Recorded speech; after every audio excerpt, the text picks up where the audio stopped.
um número aí bem exagerado, de 20 pernambucanos que conseguiram ter sucesso, êxito, ter um salário, ter uma condição de vida digna como jogador de futebol. Veja se você consegue fazer uma lista de 20. Quem quer dizer um? Quem? Hernandes. Hernandes se deu muito bem. Inclusive, ele foi aluno meu no Colégio Boa Viagem. Não foi meu aluno de futebol de salão, não. Foi meu aluno de matemática. Realmente, Hernandes se deu muito bem. Mais um. Juninho Pernambucano. Nós morávamos no mesmo prédio e ele também foi meu aluno. Inclusive, Juninho Pernambucano, para quem não sabe, ele é formado em administração de empresas e foi aluno de um colégio que tem lá em Recife, chamado Colégio São Luís. E ele foi meu aluno no meu curso de matéria isolada. É um rapaz muito educado, muito culto e que conseguiu ter uma carreira como jogador de futebol de sucesso e atingir patamares socioeconômicos muito bons. Então já foi, né? Quem? Juninho Pernambucano, Hernandes, mais um. Marco pode dizer também. Rivaldo. Rivaldo está riquíssimo. Mais um. Everton Felipe ainda não ganhou o suficiente. Eu sou torcedor do Sport. Tá? Já fui até conselheiro do Sport. Mas Everton Felipe, que eu sei que é limoeirense, que eu torço por ele, tá certo? Tomara que no jogo de hoje ele faça uns 3 gols, mas ele ainda não tem um patrimônio que dê para ele viver até o resto da vida confortavelmente. Também ele é muito novo. Bora botar Everton Felipe. Então, Juninho Pernambucano, Rivaldo, Hernani, Everton Felipe, diz mais um. Veja como é difícil. Agora, deixa eu te perguntar uma coisa. E pernambucanos formados em medicina? Será que a gente conseguia fazer uma lista assim com 5.000 que vive com dignidade e com um padrão de vida muito bom? Sim ou não? Conclusão. É menos difícil ser um médico de sucesso do que ser um jogador de futebol. Compreenderam isso direitinho? Então, quem acha que ser médico é uma coisa impossível, que demanda muito esforço, muita dedicação, não imagina o quanto de esforço e dedicação se cobra para se ser um artista, um atleta de êxito e de sucesso. Eu digo isso a vocês porque quando eu tinha 12 anos de idade, eu arrumei o meu primeiro emprego. E na época, quem era menor de idade, que muita gente gosta de dizer de menor, né? De menor é errado, viu? O correto é menor de idade. Quem tem menos de 18 anos, é de menor ou é menor de idade? Agora, nunca digam de menor, principalmente os que pretendem ser advogados. Então, na minha época, quando eu tinha 12 anos de idade, os menores de idade podiam trabalhar de carteira assinada. E foi esse o primeiro emprego que eu arrumei. Aos 12 anos de idade, eu era ajudante de balcão de uma loja de tecido. Ganhava um salário mínimo. Tá certo? Agora, eu nunca desisti de estudos que eu consegui progredir, não me tornei milionário, mas criei 4 filhos que estão casados, todos hoje em dia. Eu já tenho netos. Para quem tiver curioso aí, eu tenho 64 anos de idade. E sou professor há 44 anos. Comecei a dar aula com 20 anos de idade. E quem me proporcionou a condição de ter uma casa própria, poder educar meus filhos hoje são todos formados, todos se formaram na Federal, todos vivem com dignidade e razoavelmente muito bem, O que me proporcionou isso tudo foi o estudo. Estudar, buscar uma vida acadêmica numa faculdade boa é o caminho menos difícil para quem quer buscar estabilidade e conforto na vida. Talvez através dos estudos você nunca seja um milionário. Mas ser milionário para quê? Né? Para o excesso? Né? Mas através dos estudos você pode ter um padrão de vida muito interessante e viver muito feliz. Entendeu? Outra coisa interessante é o seguinte: a reposição de profissionais no mundo é muito intensa. Por exemplo, você já imaginou se todo mundo quisesse ser youtuber, influenciador digital, jogador de futebol, atleta de um modo geral, artista, cantor, músico? Aí veja só, daqui a 20 anos, 30 anos, não existiriam mais médicos. E quando as pessoas adoecessem? Porque esses médicos que estão trabalhando hoje, a maioria, quase que absoluta deles, vamos falar aí em torno de uns 80%, daqui a uns 25, 30 anos, não estarão mais trabalhando. Os médicos daqui a 30 anos, hoje estão numa sala de aula. Então vocês é que têm a responsabilidade de substituir a curto prazo, que 20 anos é pouco tempo, todos os médicos que existem hoje, todos os engenheiros que existem hoje, todos os professores que existem hoje. Eu já ensino há 44 anos, daqui a mais 5, 6 anos, 10 anos, eu não posso mais ensinar. Tomara que eu ainda possa, mas é uma carga de otimismo muito grande contar com isso.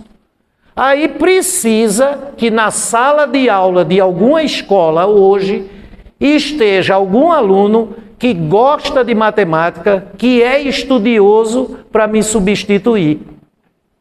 Tá certo? Eu fui o professor, tá certo? Dos filhos de seus pais. E vocês serão os professores de meus netos. E meus netos serão os professores dos netos de vocês. Então é essa reposição que a gente tem que imaginar. Tá certo? Então estudem, boa sorte. E é a única maneira também, quer ver outra coisa engraçada? Muita gente reclama, né, da questão política, né? Olha, o Brasil vive numa situação... Boa parte disso é verdade. Mas nós temos que nos chamar, nós temos que chamar essa responsabilidade para a gente, para melhorar esse país. O Brasil é um país, do ponto de vista tecnológico, muito carente. Vou fazer uma pergunta rápida a vocês. Existe celular brasileiro? Qual é a marca do seu celular? O dela é Samsung, é da Coreia do Sul. Qual é a marca do seu? Motorola, americano, Estados Unidos. Alguém tem mais algum de uma marca diferente aí? O seu é iPhone, americano. Quem foi que falou Xiaomi aí? O meu é Xiaomi. Essa Xiaomi é chinês. Aí veja só. Por que é que não existe... Alô, queridos? Por que é que não existe celular brasileiro?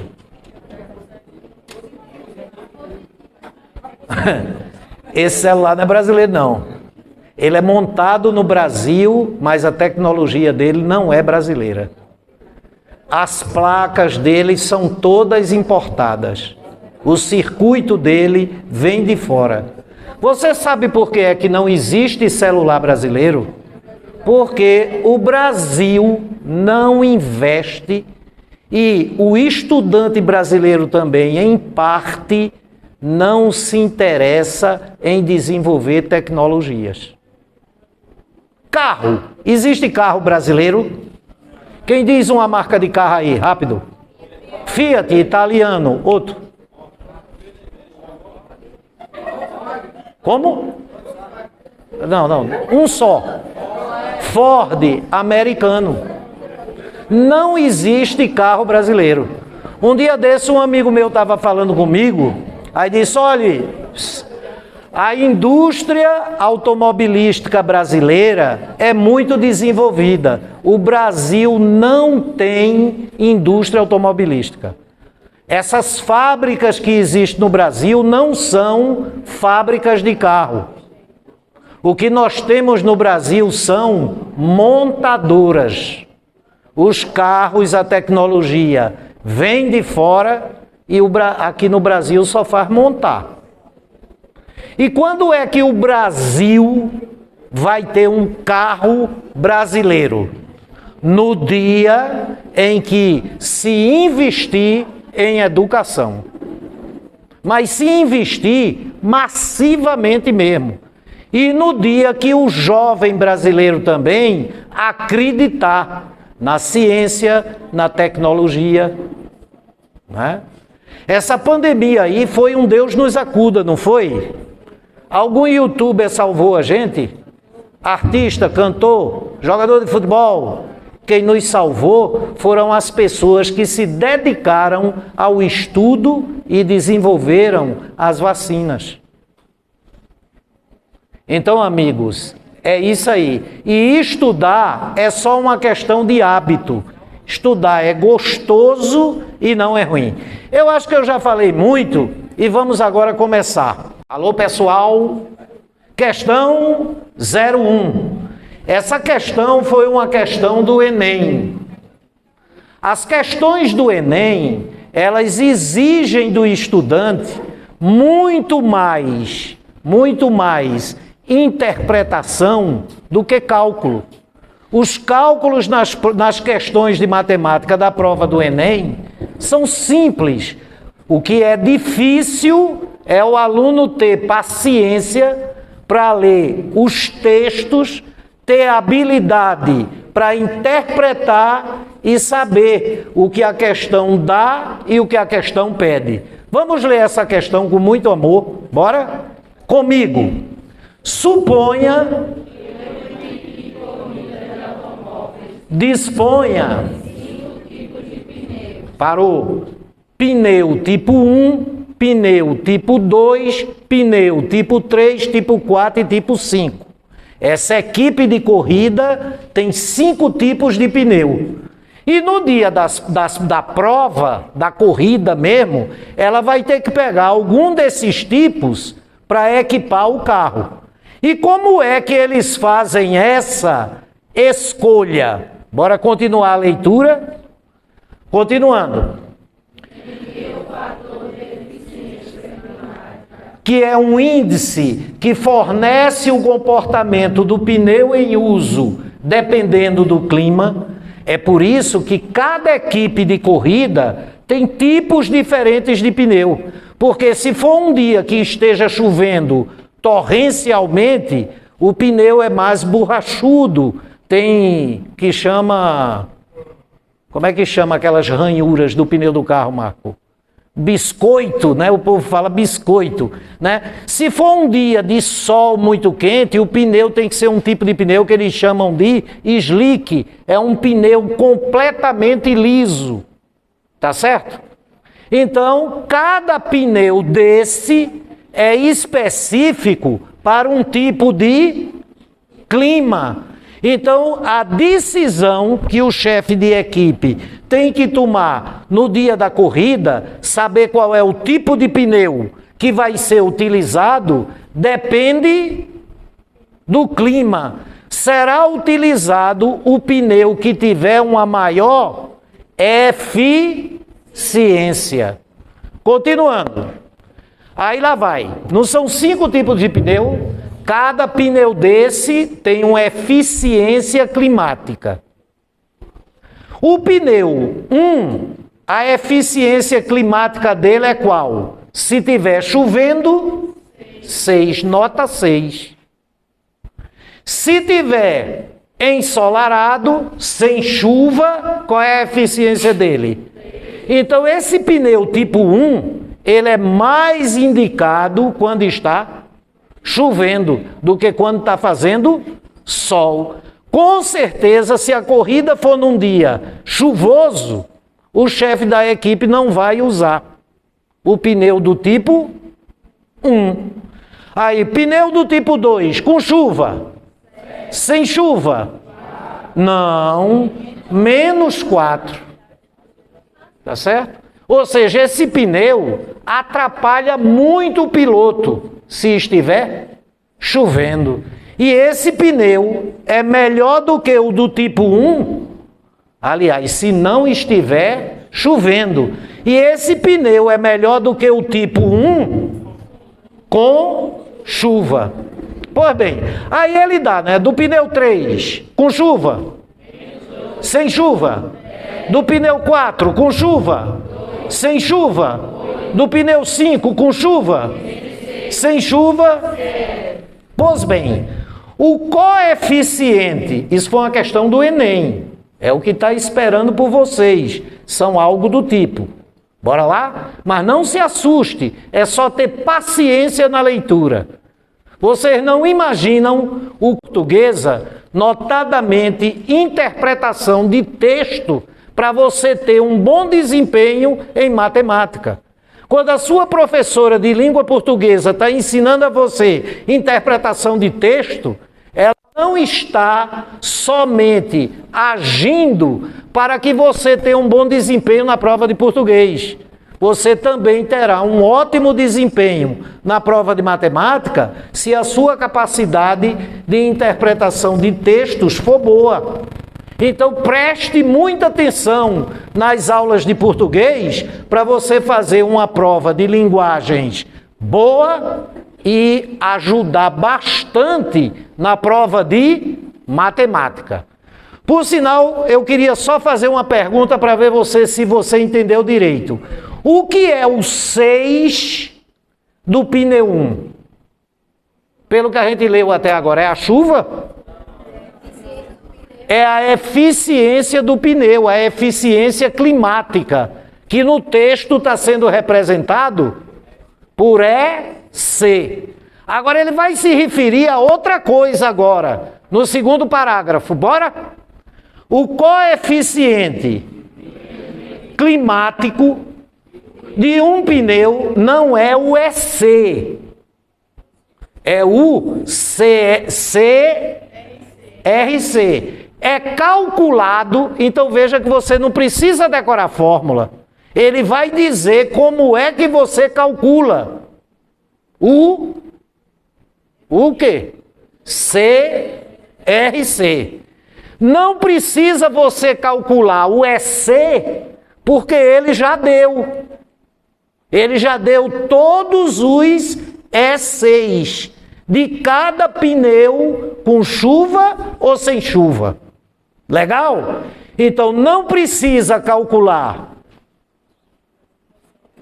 diga só as letras, EC. O que você vai calcular é o CRC. E ele vai dizer no texto como é que você calcula esse CRC, coeficiente de rendimento climático. Vamos lá. O coeficiente de rendimento climático, CRC, de um pneu, então cada pneu tem o seu CRC, e a gente vai agora aprender a calcular o CRC de cada pneu. O coeficiente de rendimento climático de um pneu é calculado como? Ele vai dizer. Para calcular o CRC, você faz o quê? A soma dos produtos. O que é um produto? Resultado da multiplicação. Então, bora ler de novo. O coeficiente de rendimento climático, quem? Ele é calculado como a soma, que é o resultado de uma adição. Então, eu vou ter que adicionar duas coisas, no mínimo, e o resultado dessa vai ser o CRC. Agora, o que é que eu adiciono? Isso mais isso. O que é que eu vou adicionar para o resultado ser o CRC? O que eu vou adicionar é o produto, é o resultado de uma. Bora, gente? Multiplicação. E o que é que eu multiplico? Os fatores de EC, que ele já deu.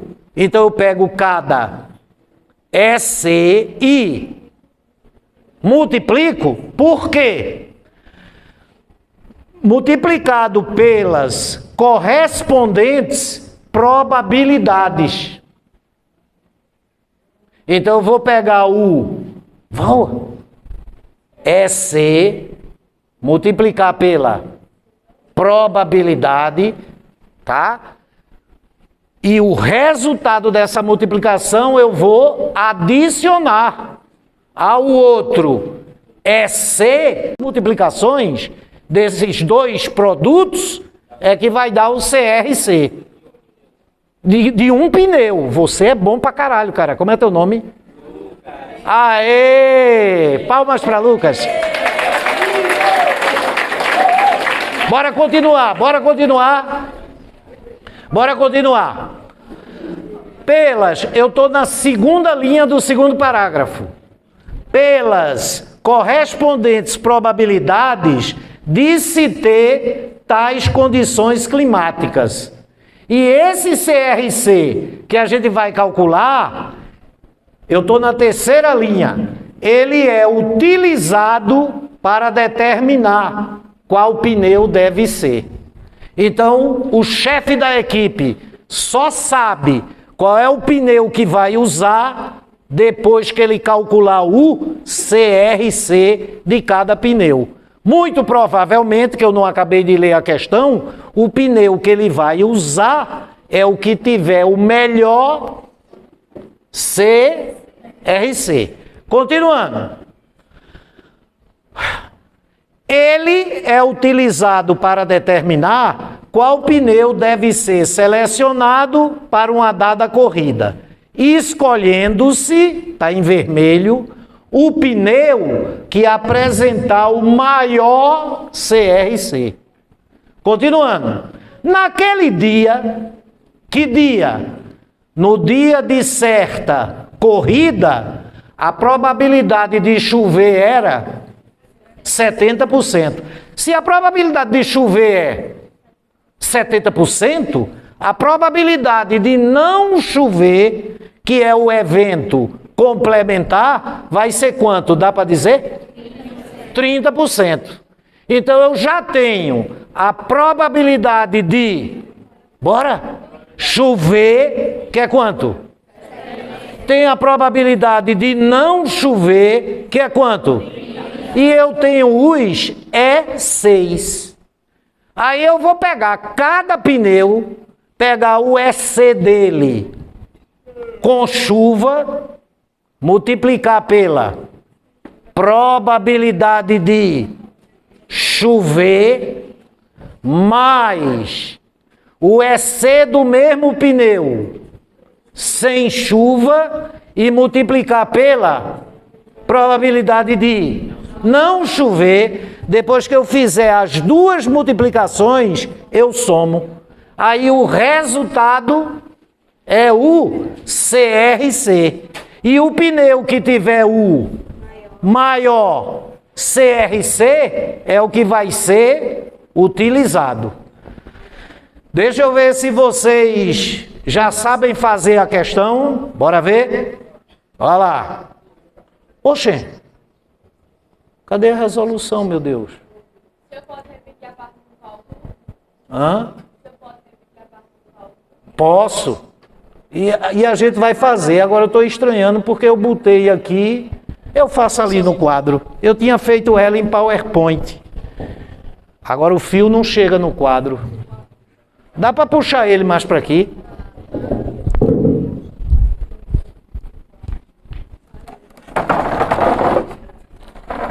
Alguém me ajuda? Tu me ajuda?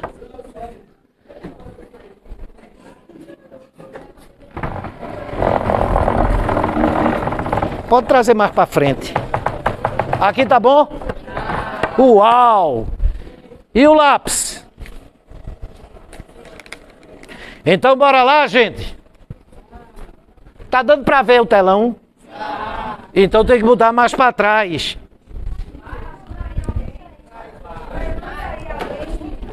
Bora para trás, para sair da frente do telão. Bem para trás mesmo, bem para trás. E agora? Todo mundo vê o telão? Aí eu só preciso que vocês me ajudem. Pneu.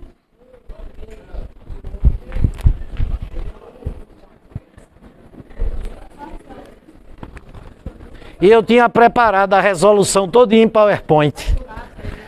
Mas é bom, porque senão você pode dizer, eita, ele está filando, né? Bora ver. Pneu 1. Tá dando para ver? CRC do pneu 1. Qual é a eficiência climática dele? Com chuva?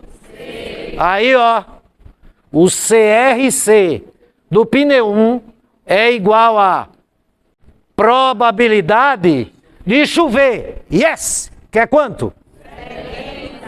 70 por... Ah, sim. E na leitura? Mais... Qual é o EC dele sem chuva?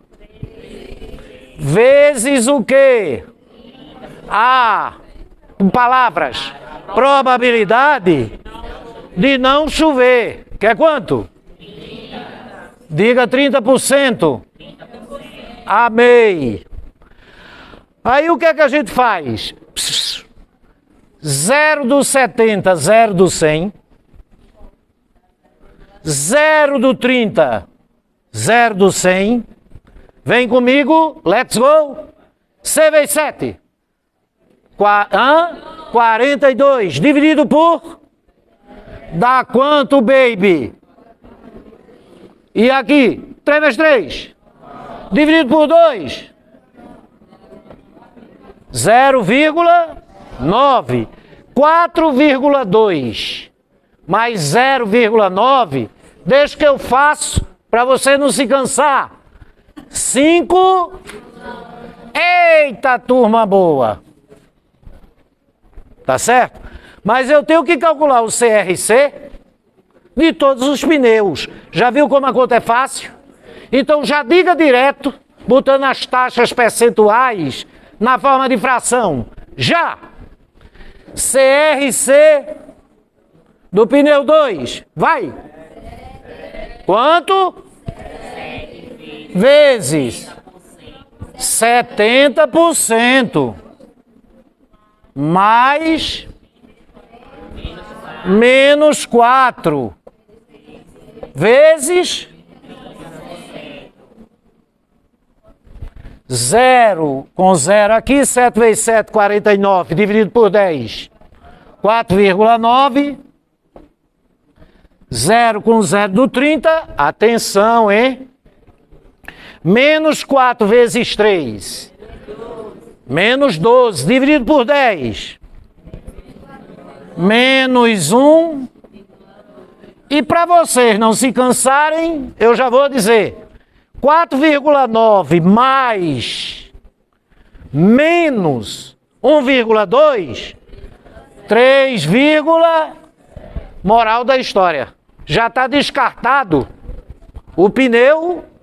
Até aí, se só tivesse esses dois tipos de pneus, o pneu que ia ser utilizado era o pneu, porque ele tem um maior CRC. Bora calcular o CRC do pneu 3. Me ajuda? Menos 2, 70%, mais, vocês são ótimos, vezes. Olha aqui, baby. 0 cancela com 0. Menos 2 vezes 7, menos 14, dividido por 10, menos 1,4. Estão gostando da questão? 0 com 0, 0 com 0. Uma vez. 3, dá quanto? Menos 1,4 mais 3 dá 1. Oxe, 1, dos 3 pneus, esse é o pior. Não é verdade? Vamos agora para o CRC do pneu. Diz 4. Do pneu 4, 2 vezes 70%, vai, mais 8 vezes. Que massa, gente! Vocês são muito bons.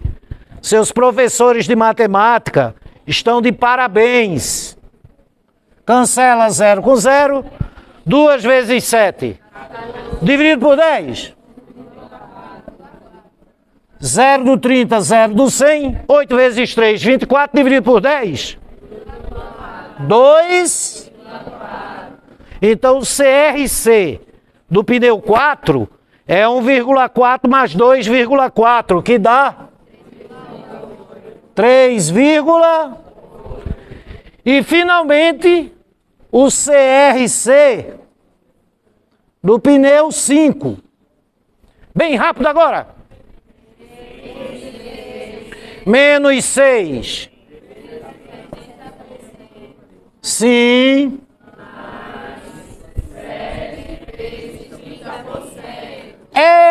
Eita! 0 do 70, 0 do 100, 0 do 30, 0 do 100, menos 6,7, menos 42, dividido por 10,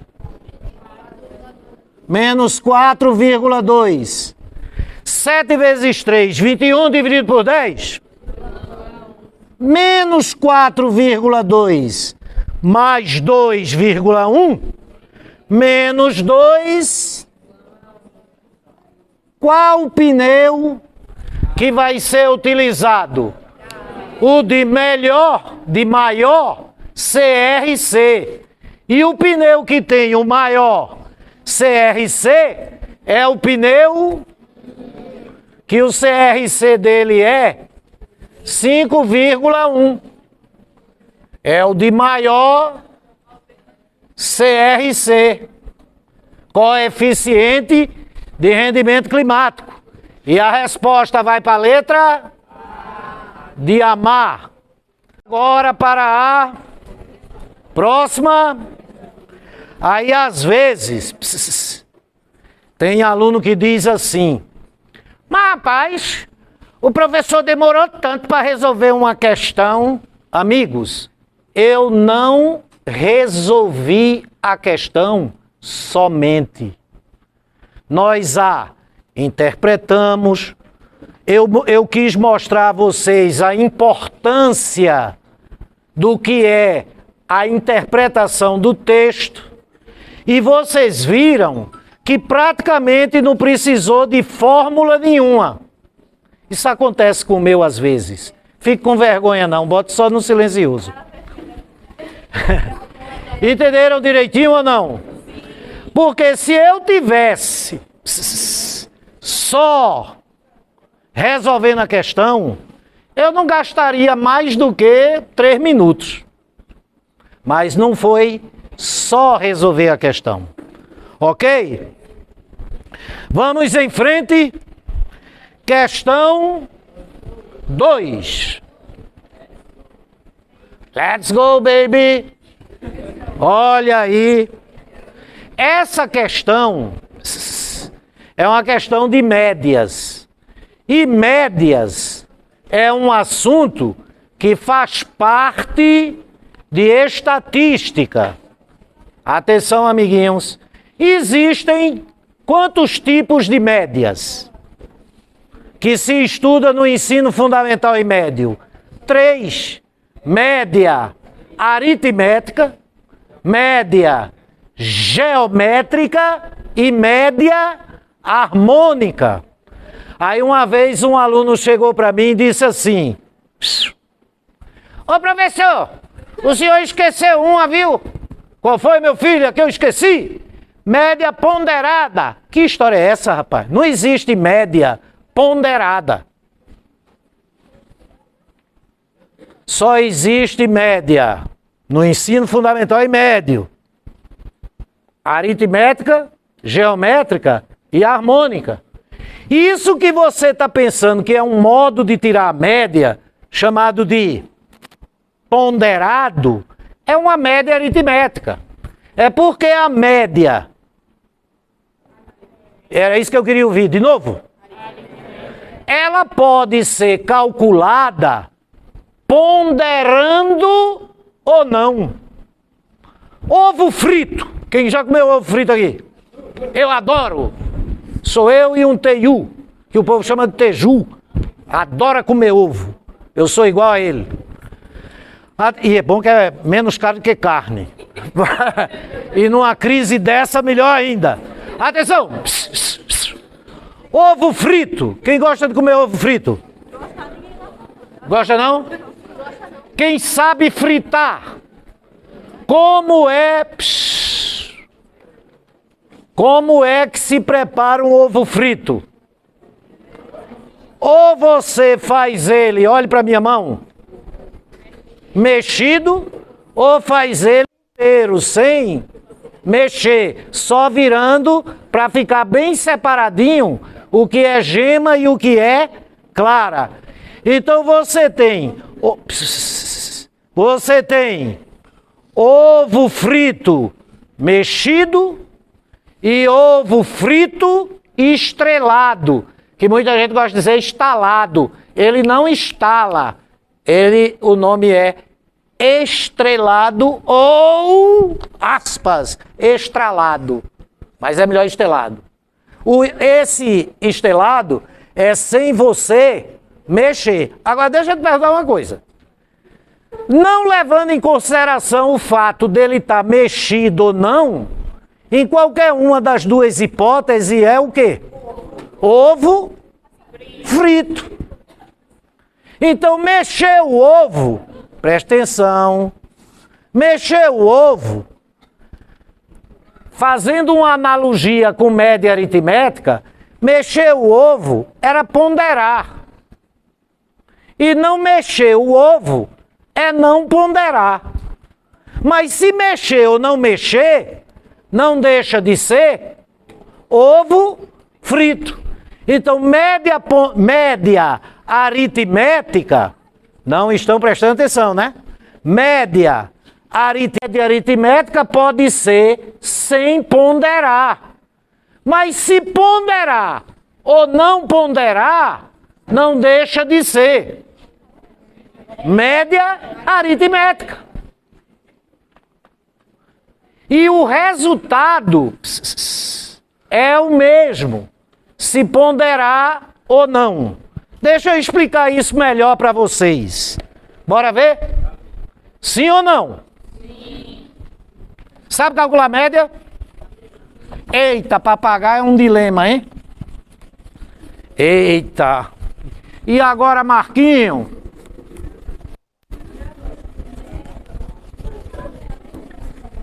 Bora ver. Como é que eu calculo a média aritmética entre 2, 4 e 6? Média aritmética? Vá. Então a média aritmética é 2 mais 4 dividido. Pois bem, quando você adiciona todos os valores da amostra, todos os valores, adicionou de um por um e divide pela quantidade de dados da amostra, que são os valores entre os quais você está calculando a média, você não está ponderando. Tá? Deixa eu dar mais um exemplo aqui para ver se entenderam. Como é que calcula a média aritmética entre 222, 44, 3? Vai? Acertou a de cima? A média aritmética é, vai, 2...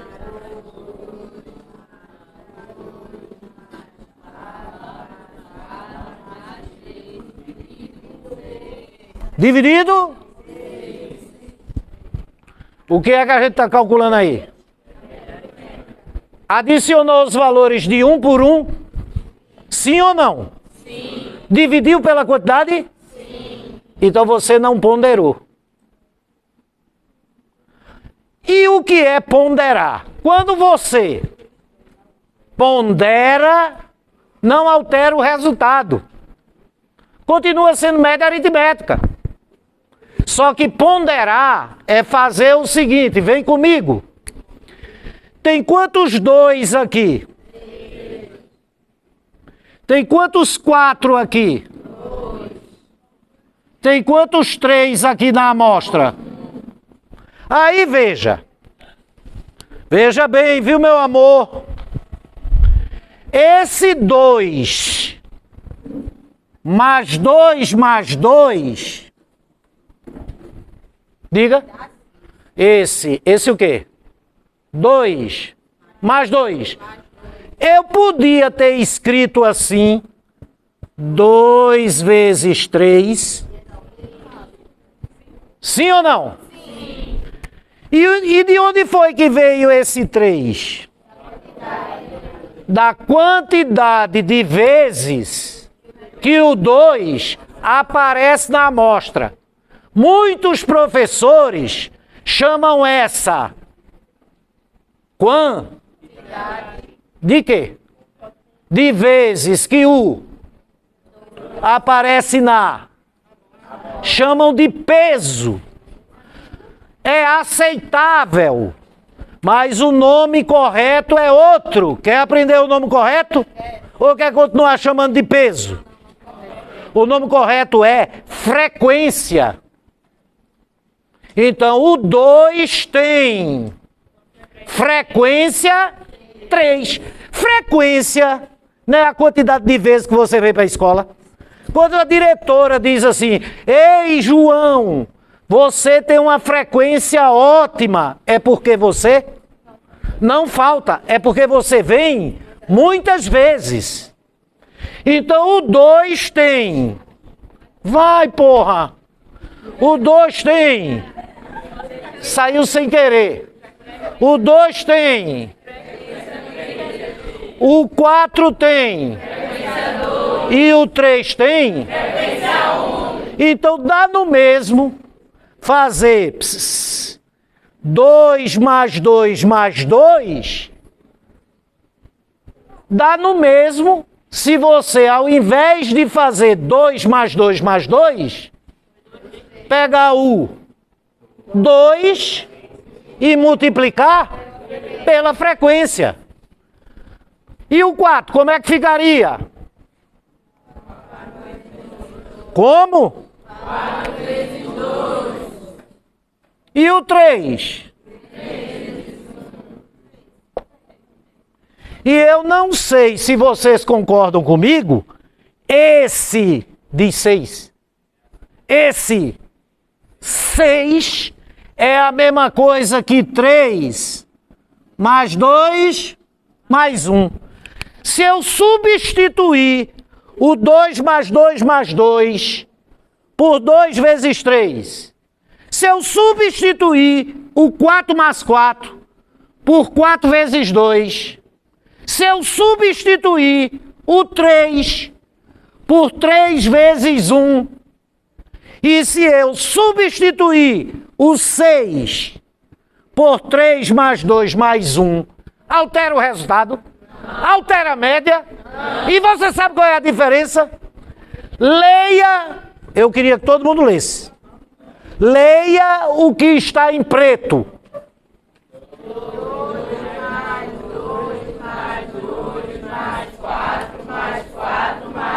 Sobre o resultado disso, como é o nome? Média aritmética. Leia agora o azul. 2 vezes 3 mais 4 vezes 2 mais 3 vezes 1 sobre 3 mais 2 mais 1. O resultado disso, do azulzinho, é igual ao do preto? Sim. Se o preto era média, média o quê? O azul também é a média aritmética. Não são médias diferentes, até porque vai dar o mesmo.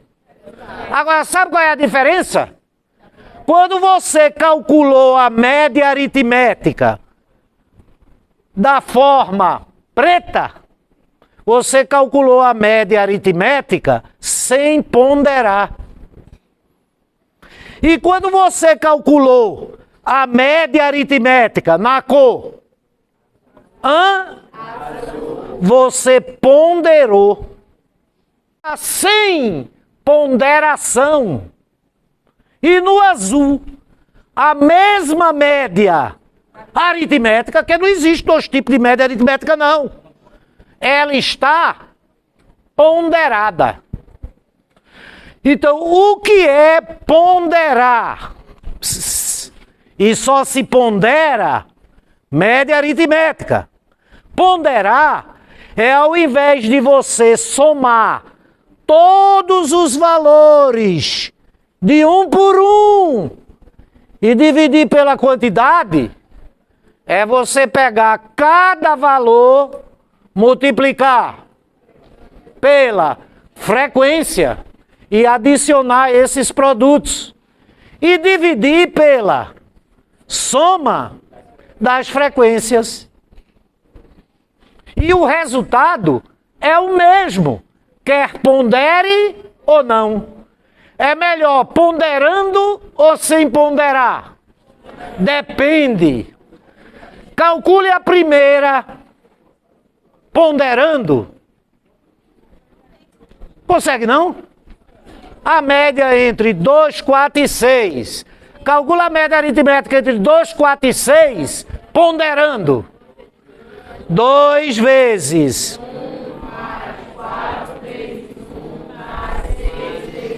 Sobre 1 mais 1 mais 1. Foi mais rápido ou mais demorado? Pois bem, quando você pondera a média aritmética numa amostra que todos os termos têm frequência 1, demora mais. Você só deve ponderar a média aritmética quando cada termo tiver uma frequência alta. Agora veja, se ponderar ou não ponderar, o resultado é o mesmo, a média é a mesma, é a média aritmética. Se mexer o ovo ou não mexer, no final é ovo frito.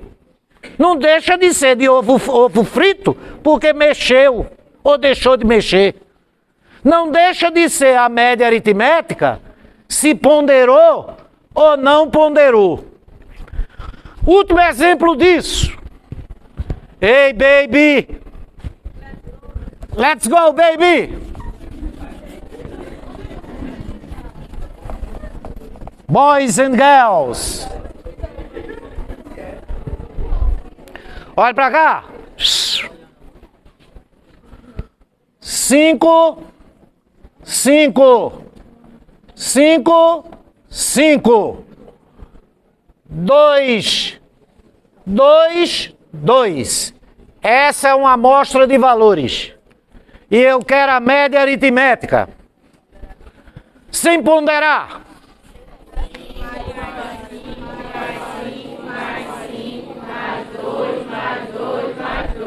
Dividido por 7. Ponderando. 5 vezes 4 mais 2 vezes 3. Sobre. Nesse caso, é melhor ponderar ou não? E se não ponderasse, dava um resultado diferente? Marcos, alguém tem que ir lá na sala, pegar na minha bolsa o cabo do... A minha bolsa veio para cá? Pronto. Tu pega, Marco, por favor. Agora, deixa eu lhe dizer uma coisa. Tem quantos tipos de média? Média. Que dá o mesmo resultado. Se ponderar ou não. Média geométrica e média harmônica. Deixa eu lhe dar uma notícia boa. Toda questão, já chega. Toda questão de estatística, toda questão, quando falar em média, só pode ser média aritmética. Em estatística, não se utiliza média geométrica, nem média harmônica. Acabou-se. Fácil ou difícil? Então vamos ver essa questão, que é uma questão de estatística, e ele fala em média, então a média tem que ser aritmética. Legal ou não? E se a média é aritmética, você jamais vai errar a questão pelo fato de ter ou não ponderado ela. Alguma dúvida? Então vamos ler essa questão. Tomara que chegue a ler aí, né? Então bora. De acordo com o relatório... Espera aí só um pouquinho.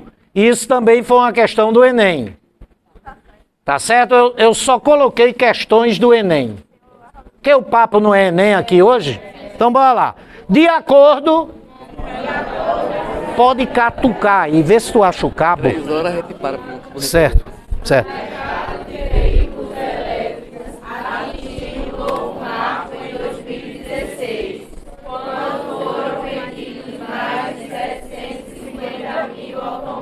Da categoria. Com isso, O total de carros elétricos vendidos no mundo alcançou a marca de milhões de unidades. Desde os primeiros modelos começaram a ser comercializados em 2011. no Brasil, A expansão das vendas também se verifica. A marca A, por exemplo, expandiu suas vendas no ano de 2016, superando em 360 unidades as vendas de 2015, conforme representado no gráfico. continue. Parou! Se ele falou, que tipo de média é? Então ele vai querer que você calcule a média aritmética de quê? Do número de carros nos anos representados no gráfico. O nome desse gráfico é gráfico de pictograma. É porque ao invés dos dados serem numéricos, ele bota uma figurinha. E figura em inglês é picture. É ou não? Aí a palavra pictograma, grama é gráfico, picto vem de picture, figura, é um gráfico com figuras. E o que é que esse gráfico está me dizendo, no ano de 2014 aparece quantos carrinhos? No ano de 2015? 2. E no ano de 2016? 5. Agora tem um detalhe. Ficou ótimo, Marcos. Agora tem um detalhe. Aqui tem quantos carrinhos? No ano de... Isso não quer dizer que no ano de 2014 vendeu um carro. Isso não quer dizer que no ano de 2016 isso quer dizer que a quantidade de carros vendidos em 2015 foi o dobro, porque tem 2 carrinhos, foi o dobro da quantidade de carros vendidos em 2014. E esse gráfico está me dizendo que a quantidade de carros vendidos em 2016 foi 5 vezes a quantidade de carros vendidos em 2014. Agora, para saber quantos carros são mesmo, eu preciso saber a quantidade de carros que cada figurinha daquela, cada carrinho daquele representa. Eu não sei se vocês notaram no texto, ele disse que no ano de 2016, quarta linha, o ano de 2016, por favor, amores, é esse aqui, que corresponde no gráfico a 5 carrinhos. Se a gente disser que cada carrinho daquele, cada carrinho representa X carros, cada figurinha dessa representa X carros. Então, no ano de 2016, no gráfico, não tem 5 carrinhos? Cada carrinho daquela figurinha, na realidade, são X carros. Então, no ano de 2016, foram vendidos, no gráfico, 5x. Então, 5 carrinhos desses, se cada carrinho são X carros, 5 carrinhos desses são 5x carros. Isso é que o gráfico me diz. E o texto? O texto disse que em 2016 foram. Então, 5x, ele disse assim, ó. No Brasil, bora gente, a expansão das vendas também se verifica. Aqueles 750 mil não é no Brasil, é no mundo. No Brasil, a expansão das vendas também se verifica. A marca A, por exemplo, expandiu suas vendas no ano de... Que, por sinal, ela vendeu 5 carrinhos, 5 figurinhas, 5x. Superando em 360 unidades as vendidas em... Então, onde tem 5 carrinhos, que é no ano de 2016, é a quantidade de carro que foi vendida no Brasil em 2016, é maior do que a quantidade de carro que foi vendida em 2015, que são 2 carrinhos, e essa diferença, que é o resultado da subtração, é de 360 unidades. Me perdoem, foi a emoção. Sabe o que foi na realidade? Foi a leitura mal feita que eu fiz errada, a leitura. 2016. Cada carrinho não são X? Quantos? Menos quantidade de carro vendido em 2015. Hã? E 5x menos 2x é igual a? É a quantidade de carros a mais que foi vendido em 2016 em relação a 2015.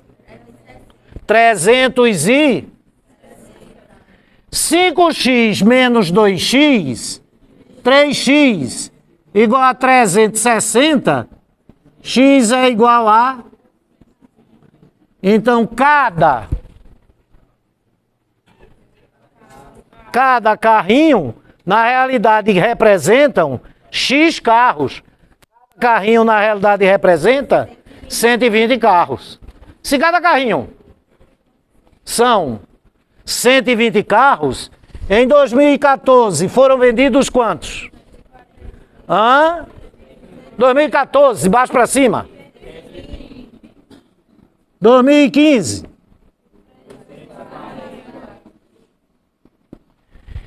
E em 2016, 600. Ele quer que você calcule o quê?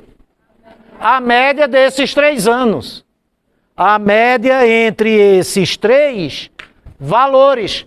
A média entre as quantidades de carros vendidos nos anos que está no gráfico. Então a média vai ser... É melhor ponderar ou não? Porque sem ponderar, vai fazer 120 vezes 1, mais 240 vezes 1, mais 600 vezes 1, dividido por 1 mais 1 mais 1. Demora mais. Aí é melhor não ponderar. Fica como? Mais 240 dividido